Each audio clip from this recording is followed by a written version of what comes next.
प्रिय मित्रों, प्रभु यीशु मसीह के नाम में आपको प्रेम भरा नमस्कार। आशा है कि आप सभी आनंद और कुशल से हैं। एक बार फिर आपसे रूबरू होना सौभाग्य की बात है। आपके चेहरों पर मुस्कुराहट को देखकर हमें बहुत अच्छा लगता है, क्योंकि आप परमेश्वर के वचन में बढ़ रहे हैं। दोस्तों, जैसा मैंने आपसे वादा किया था कि अगले प्रसारण में हम एक नई पुस्तक का अध्ययन आरंभ करेंगे। तो मित्रों, आज हम बाइबल की 25वीं पुस्तक, जिसका लेखक यिर्मयाह ही है, उसका अध्ययन आरंभ करने जा रहे हैं। वैसे तो इस पुस्तक के नाम से ही हमें अनुमान हो जाता है कि यह पुस्तक विलाप पर या दुख पर आधारित है, जिसका नाम है विलाप गीत की पुस्तक। इस पुस्तक के अध्ययन में हम 5 शोक गीतों को देखने जा रहे हैं, जो यिर्मयाह के इस्राएल के संबंध में और उनकी बंधुआई के संदर्भ में दिए गए हैं। हमने पिछले अध्ययन में जाना था कि यिर्मयाह को विलाप करने वाला भविष्यवक्ता कहा जाता है, और यह पुस्तक उसके विलाप तथा उसके विषय को प्रकट करती है। इस अध्ययन में हम यिर्मयाह के हृदय की वेदना को गहराई से देखने जा रहे हैं कि वह किस कारण से विलाप करता है। दोस्तों, इस अध्ययन में हम न केवल यिर्मयाह के हृदय की वेदना को देखेंगे, पर हम उसके माध्यम से परमेश्वर के हृदय को, उसकी भावनाओं तथा वेदना को भी, उसके दुखों को अनुभव कर पाएंगे। मैं आपसे एक निवेदन करना चाहता हूं कि आप इस अध्ययन में अपने आप को खोजने का प्रयास करें कि आप परमेश्वर के हृदय में किस स्थान में हैं। कहीं आपके लिए भी तो परमेश्वर के हृदय में कोई दुख या वेदना तो नहीं है। तो चलिए हम विलाप गीत की पुस्तक के अपने अध्ययन को आरंभ करते हैं। मित्रों, आइए आज हम अपने अध्ययन में आगे बढ़ेंगे और आज हम अपने अध्ययन को विलाप गीत की पुस्तक से आरंभ करेंगे, जो यिर्मयाह की भविष्यवाणी की पुस्तक के बाद आती है। इसमें यिर्मयाह का दिल हमारे सामने खोला गया है। यह यिर्मयाह का विलाप गीत है। पूर्व काल के एक महान टीकाकार डॉक्टर अलेक्जेंडर वाइट ने कहा था, यिर्मयाह के विलाप गीत के जैसा संपूर्ण संसार में अन्य कुछ नहीं है। प्रत्येक युग में प्रत्येक स्थान पर बहुत दुख है, परंतु ऐसे दुखी हृदय का प्रचारक, लेखक दूसरा पैदा नहीं हुआ है। यिर्मयाह ने योशिय्याह के राज्यकाल में भविष्यवाणी की सेवा आरंभ की थी। दोनों ही युवा थे और अच्छे मित्र थे। योशिय्याह ने यहूदा में अंतिम धर्म सुधार किया था। धर्म सुधार का प्रभाव अनेकों पर पड़ा, परंतु वह मात्र बाहरी परिवर्तन था। योशिय्याह मगिद्दो की घाटी में मिस्र के राजा नीको से युद्ध करते हुए मारा गया था। उसे उस युद्ध में जाने की आवश्यकता नहीं थी। यिर्मयाह अनुगामी 4 दुष्ट राजाओं के राज्यकाल में भविष्यवाणी करता रहा। यहोआहाज, यहोयाकीम, यहोयाकीन और सिदकिय्याह, यहूदा का अंतिम राजा। उसने अपनी प्रजा को परमेश्वर के निकट लाने के लिए संदेश सुनाया, जो उनके लिए अत्यधिक कठोर था। वह यहूदा को पतन के मार्ग पर चलने से रोकने में कभी सफल न हुआ। उसने यरूशलेम को ध्वंस होते हुए अपनी आंखों से देखा। यरूशलेम को जलता हुआ देख वह गर्म राख पर बैठ गया और उसकी आंखों से गर्म आंसू बहने लगे। विलाप गीत की पुस्तक के 5 अध्याय हैं और प्रत्येक अध्याय एक शोक गीत है, जो वर्णन से परे दुखद है। हम इसमें यिर्मयाह को यरूशलेम में रोता हुआ देखते हैं। यह पुस्तक आंसुओं और दुखों से भरी हुई है। यह पीड़ा का जयगान है और दया से भरी हुई कविता है। यह भावनाओं का नीति वचन है। यह हृदय विदारक गीत है। यह दुख का भजन है, व्याथा का संगीत है और छानने की कहानी है। विलाप गीत बाइबल की विलाप दीवार है। मेरे मित्रों, विलाप गीत हमें यिर्मयाह के मन में ले जाता है।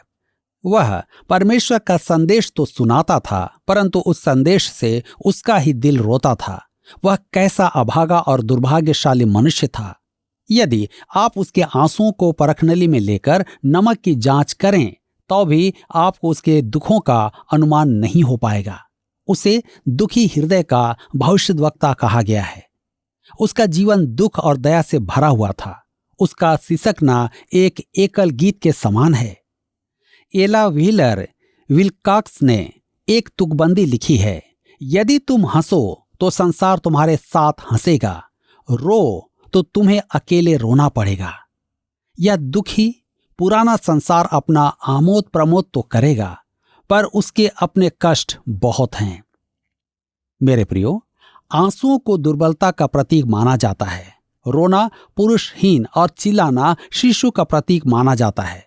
वर्षों पूर्व मेरी कलीसियाई आवास के कार्यालय की खिड़की के ठीक सामने हमारे ग्रीष्मकालीन बाइबल स्कूल का मैदान था।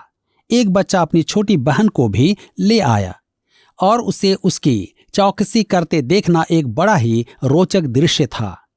दोनों ही छोटे थे, परंतु वह उसके चारों ओर मंडराता रहता था। एक दिन वह सड़क पर गिर गई और उसका घुटना छिल गया। वह रोने लगी। वह उससे साहस बंधाने की बातें करने लगा। ओह, मत रो, रोती तो औरतें हैं।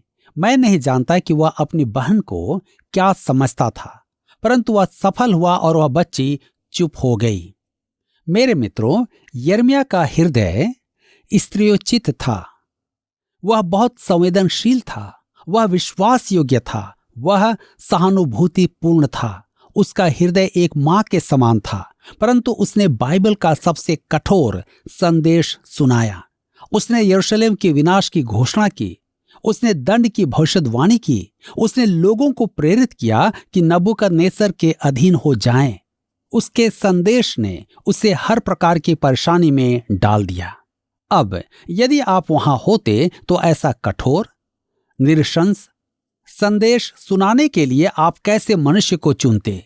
निश्चय ही आप एक हिटलर जैसे स्वभाव के मनुष्य को चुनते, न कि किसी ऐसे स्त्रीयोचित पुरुष को। परंतु परमेश्वर ने उस मनुष्य ही को चुना।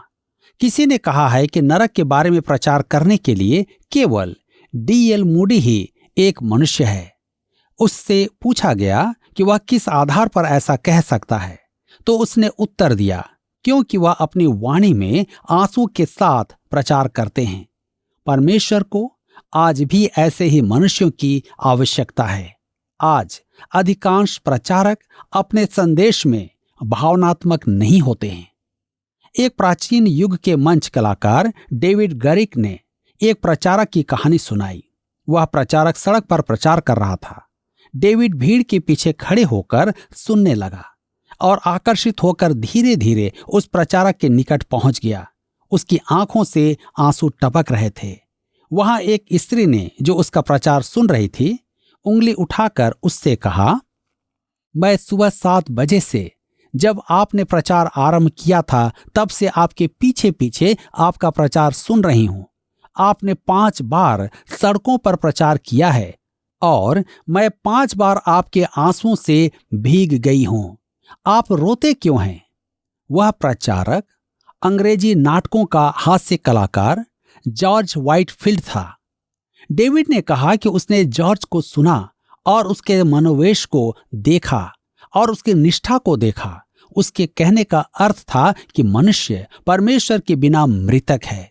मैं उसे सुनता रहा और उस स्थान पर आया जब वह और कुछ न कह पाया। उसने अपने हाथ उठाए और गर्जन किसी आवाज में अंतिम शब्द कहा, ओह। जब उसने ओह कहा तब श्रोता पवित्र आत्मा के समक्ष ऐसे झुक गए जैसे हवा से मक्के के खेत। डेविड ने कहा, यदि मैं उसकी तरह ओह कह पाऊं तो मैं अपने हाथ सोने के सिक्कों से भर दूं। मैं संसार का सबसे बड़ा अभिनेता बन जाऊंगा। अंतर केवल यह था कि वह निष्ठापूर्वक कह रहा था। वह अभिनय से नहीं कह रहा था। यिर्मयाह भी ऐसा ही प्रचारक था। मुझे खेद है कि हमारी आज की पीढ़ी में भावनाएं नहीं हैं। उनमें इस खोए हुए संसार के लिए मनोवेग नहीं है। परमेश्वर के वचन के प्रचार का बोझ नहीं है। नैतिकता और उत्तरदायित्व के ऊंचे बोध पर बहुत कम ध्यान दिया जाता है। कुछ वर्ष पूर्व रीडर्स डाइजेस्ट पत्रिका में युवाओं के लिए एक लेख था। उस लेखक के अनुसार जीवन में सफलता की सर्वोत्तम संभावना के लिए हमें अपना मनपसंद कार्य करना चाहिए, जो हमारी योग्यताओं और हमारे व्यक्तित्व की अभिव्यक्ति को पूर्ण रूप से उजागर करता है। यदि यिर्मयाह उस लेख को पढ़कर उसका पालन करता तो वह और किसी काम में होता, परंतु वह कह पाया कि वह परमेश्वर के वचन का आनंद लेता है। यिर्मयाह की पुस्तक 15 अध्याय उसके 16 पद में लिखा है, जब तेरे वचन मेरे पास पहुंचे तब मैंने उन्हें मानो खा लिया, और तेरे वचन मेरे मन के हर्ष और आनंद का कारण हुए, क्योंकि हे सेनाओं के परमेश्वर यहोवा, मैं तेरा कहलाता हूं। वह कैसा अद्भुत मनुष्य था। आज का युवा वर्ग जो प्रशिक्षित है, मसीह सेवा में भी केवल घड़ी देखने की नौकरी करना चाहता है कि फिर घर जाकर टीवी देखे, बाकी सब कुछ भूल जाएं। वे अपनी भावनाओं और मनोवेग को सुरक्षित रखे हुए हैं और परमेश्वर के वचन के प्रसारण के इच्छुक नहीं हैं। मैं यिर्मयाह को समझ नहीं पाता हूं, पर उसे सराहता हूं और सिर आंखों पर रखता हूं। श्रीमती एलिजाबेथ कुक ने उसके बारे में लिखा, एक स्त्री का सा हृदय, कोमल, तत्पर एवं जोश से भरा, परंतु संकल्प और साहस में पुरुष के समान लोहे सा। उसकी वीणा विचित्र दयनीय गीत पर सधी थी। फिर भी जब समय ने कर्म की मांग की तब कोई क्रोधपूर्ण तूफान नहीं उठा। सिंहासन या वेदी से उसकी आत्मा निरस्त थी। उसका निराशाजनक युद्ध लंबा और घमासान था। यह यिर्मयाह था, एक दुखी मनुष्य। मेरे मित्रों, यिर्मयाह हमें यरूशलेम पर रोने वाले एक और मनुष्य की याद दिलाता है, परंतु अंतर केवल यह है कि यिर्मयाह ध्वंस मंदिर और उजड़े यरूशलेम को देख रहा था, पर यीशु 6 शताब्दी बाद यरूशलेम पर रोया था, क्योंकि वह उसका भविष्य देख सकता था कि उसका क्या हाल होगा। यिर्मयाह के लिए यरूशलेम का विनाश इतिहास की घटना थी, पर यीशु के लिए यरूशलेम का विनाश भविष्य की घटना थी। विलाप गीत का मुख्य पद यरूशलेम के विनाश का कारण प्रकट करता है। विलाप गीत 1 के उसके 18 पद में लिखा है, यहोवा सच्चाई पर है, क्योंकि मैंने उसकी आज्ञा का उल्लंघन किया है। हे सब लोगों, सुनो और मेरी पीड़ा को देखो। मेरे कुमार और कुमारियां बंधुआई में चली गई हैं। आइए हम अपने अध्ययन में आगे बढ़ते हुए अध्याय 1 में आएंगे, जिसका विषय है शोक गीत। इसे हम पहला शोक गीत कहते हैं। विलाप गीत का पहला शोक गीत दुखद सुर पर आरंभ होता है। आइए हम पढ़ें विलाप गीत 1 अध्याय के 1 पद। लिखा है, जो नगरी लोगों से भरपूर थी वह अब कैसी अकेली बैठी हुई है। वह क्यों एक विधवा के समान बन गई। वह जो जातियों की दृष्टि में महान और प्रांतों में रानी थी, अब क्यों कर देने वाली हो गई है। महान यरूशलेम का पतन हो गया है। इसका क्या स्पष्टीकरण है। यिर्मयाह 2 महत्वपूर्ण बातें बताता है जो हमें इसके कारण को समझने में सहायता करेंगे।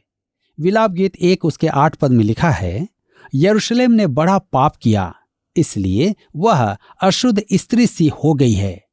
जितने उसका आदर करते थे वे उसका निरादर करते हैं, क्योंकि उन्होंने उसकी नंगाई देखी है।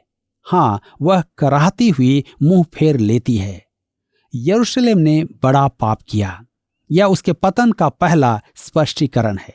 उसकी नग्नता प्रकट हो गई है। यह कैसा दृश्य है। विलाप गीत 1 उसके 12 पद में आगे लिखा हुआ है, हे सब बटोहियों, क्या तुम्हें इस बात की कुछ चिंता नहीं। दृष्टि करके देखो, क्या मेरे दुख से बढ़कर कोई और पीड़ा है जो यहोवा ने अपने क्रोध के दिन मुझ पर डाल दी है। मेरे प्रियो, मनुष्य आज परमेश्वर के प्रचंड प्रकोप के बारे में सुनना नहीं चाहता है। सुसमाचार के प्रचार में यह पक्ष सदा ही अनदेखा किया जाता है। मैं यह सुसमाचार कलीसियाओं के टीवी प्रचार कार्यक्रमों में विशेष करके देखता हूं। एक क्रिसमस में मैं देख रहा था कि उन्होंने बताया कि प्रभु यीशु का जन्म कुंवारी से हुआ था। वह देहधारी परमेश्वर है। मुझे बड़ा आनंद और संतोष हुआ, परंतु वह कार्यक्रम सुसमाचार का उपहास था, क्योंकि उनका कहना था कि प्रभु यीशु हमें नया व्यक्तित्व देने आया था। वह शांति और प्रेम लाया था। वह संदेश शांति और समझौते का संदेश था। उनका तर्क था कि वे संसार में मनुष्यों तक पहुंचना चाहते हैं। यिर्मयाह भी खोए हुओं तक पहुंचना चाहता था, परंतु वह सफल नहीं हुआ। किंतु वह परमेश्वर का संदेश जैसा परमेश्वर उसे देता था वैसा ही उन मनुष्यों तक पहुंचाता था। परमेश्वर ने यहूदा को उसके पाप का दंड दिया और वह आज भी पाप का दंड देता है। मेरे मित्रों, यिर्मयाह ने यथासंभव प्रयास किया कि यहूदा की प्रजा को परमेश्वर के पास लौटा लाए कि वे दंड ना पाएं। परमेश्वर का कठोर वचन सुनाते समय उसका दिल दुखता था, उसके आंसू बहते थे, परंतु उन्होंने परमेश्वर के वचन पर ध्यान देने की अपेक्षा यिर्मयाह को ही मार डालना चाहा। उनकी अवज्ञा का परिणाम अंततः यह हुआ कि नबूकदनेस्सर राजा की सेना ने आकर मंदिर को जला दिया, यरूशलेम को उजाड़ दिया और विकलांगों तथा निम्न स्तर की जनता को छोड़ सबको बंदी बनाकर ले गए। यिर्मयाह अभागा चुपचाप खड़ा यह दृश्य देखता रहा और विलाप करता रहा। विलाप गीत की पुस्तक उसके 5 शोक गीतों का संग्रह है।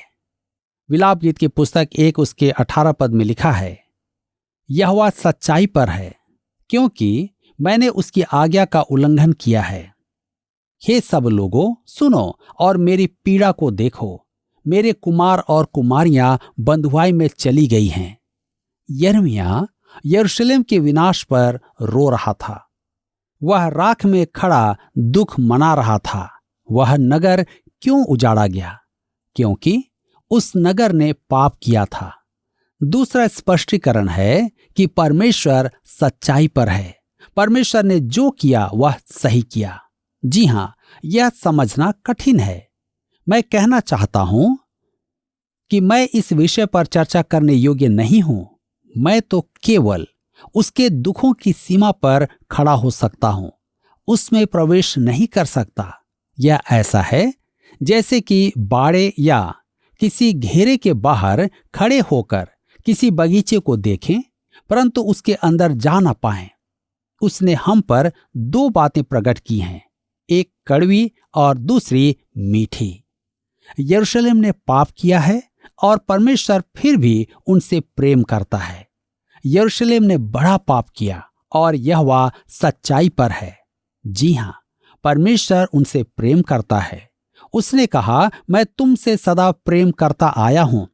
उसने उन्हें दंड दिया क्योंकि वह सच्चाई पर है। जी कैम्पबेल मॉर्गन ने परमेश्वर के क्रोध के प्रकाश के संबंध में कहा, जगत की भलाई के निमित्त यह उसकी सर्वोच्च आवश्यकता है। बंदी गृह स्वतंत्र मनुष्यों की भलाई के लिए है। नरक स्वर्ग की सुरक्षा है। वह नगर जो अपराध का दंड न दे वह नाश होता है और बुराई को सहन करने वाला ईश्वर भला नहीं है। परमेश्वर के क्रोध का बाइबल आधारित प्रकाशन से इनकार कर मैं इस जगत में असुरक्षित हूं, परंतु मुझे वह स्थापित सिंहासन दिखाओ जिस पर कोमल हृदय का मनुष्य विराजमान है, जिसकी भावनाएं प्रेम की अभिलाषा करती है। तब मुझे विश्वास होगा कि वह कलंक, विध्वंसक और विनाशक बात को सहन नहीं करेगा। वह उसे नष्ट कर देगा, उसके साधनों को नष्ट कर देगा, जो ऊंचे, कुलीन और शुद्ध की भलाई के निमित्त होगा। हमारे जगत में परमेश्वर है, एक जीवित परमेश्वर जिसका मन आपसे प्रेम करता है और आपके लिए ललकता है। परंतु मैं आपसे यह कहना चाहता हूं कि यदि आप उससे मुंह मोड़ लें तो वह आपको प्रेम करने के बाद भी दंड देगा। वह जगत का धर्मी परमेश्वर है। मुझे विश्वास नहीं कि मैं यह सब समझता हूं, परंतु यह जानता हूं कि वह अपने वचन जो वह कहता है यही है। एक दिन वह हम पर इसे प्रकट करेगा कि नरक वास्तव में है, क्योंकि वह प्रेमी परमेश्वर है, धर्मी परमेश्वर है और पवित्र परमेश्वर है। संपूर्ण जगत वरन शैतान भी स्वीकार करेगा कि परमेश्वर अपने कामों में धर्मी और न्यायी है। मेरे मित्रों, हमारा परमेश्वर ऐसा महान और अद्भुत है कि हम उसके साथ खिलवाड़ नहीं कर सकते हैं। तो आज हमारे पास समय है कि हम उस परमेश्वर को पहचानें। क्या आज हम उस परमेश्वर को पहचानते हैं कि वह प्रेमी है, धर्मी है, पवित्र है, न्यायी है?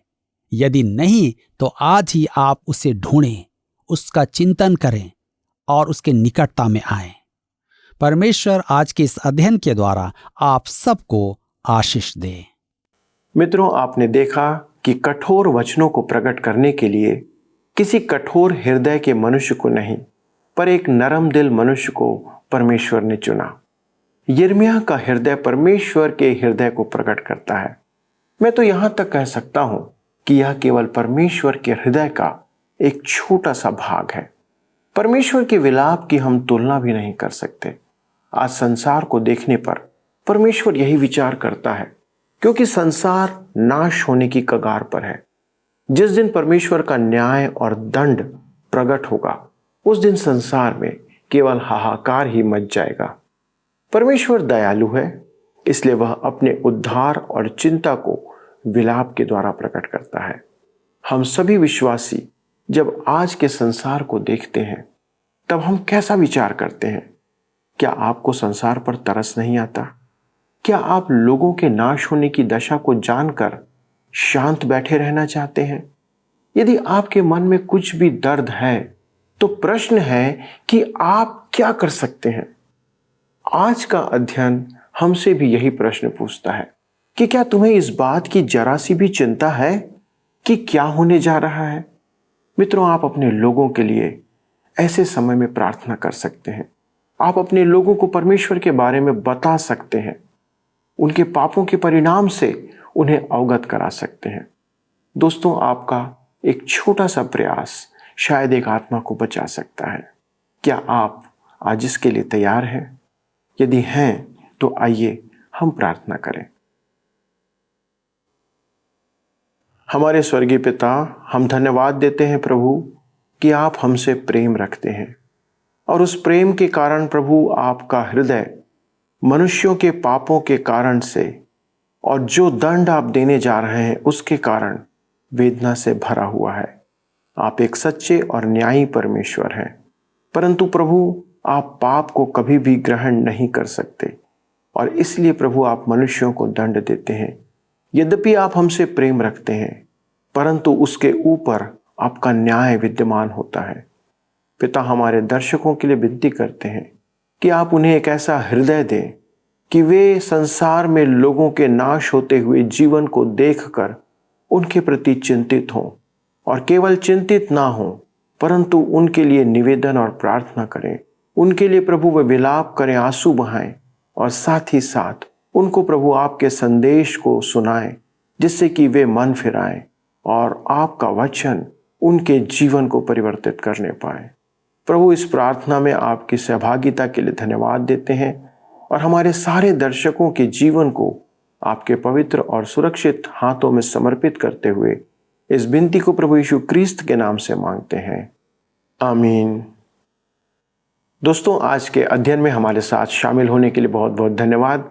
अगले प्रसारण में इस अध्ययन को आगे बढ़ाएंगे। आपकी उपस्थिति के लिए धन्यवाद। लेकिन अपनी उपस्थिति को दर्ज कराने के लिए कृपया हमें मिस कॉल करें, फ़ोन करें या SMS करें। जी हाँ, यदि आप हमें पत्र लिखेंगे तो हमें और भी खुशी होगी। अगले प्रसारण तक परमेश्वर के अनुग्रह में बने रहें और अपने लोगों के लिए प्रभु से प्रार्थना करते रहें। प्रभु आपको आशीष दे।